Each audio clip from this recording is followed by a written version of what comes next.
Salam alaikum sama gars, j'espère que vous allez bien. Ci diggante 4 septembre ba le 14 septembre 17 gaal ñoo bàyyikoo Sénégal riir wutali Espagne dugal fa ci gaalu looco yi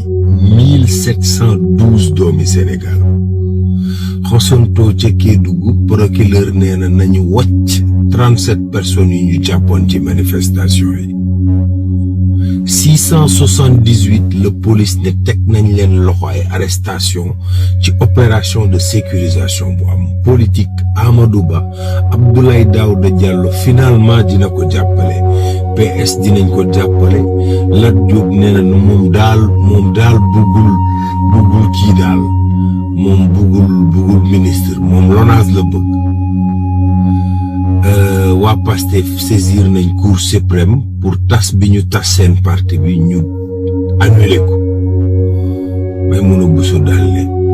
élection ci réew mi te ak candidat bi gën a populaire Sonko bokk ci nit xalaatu ko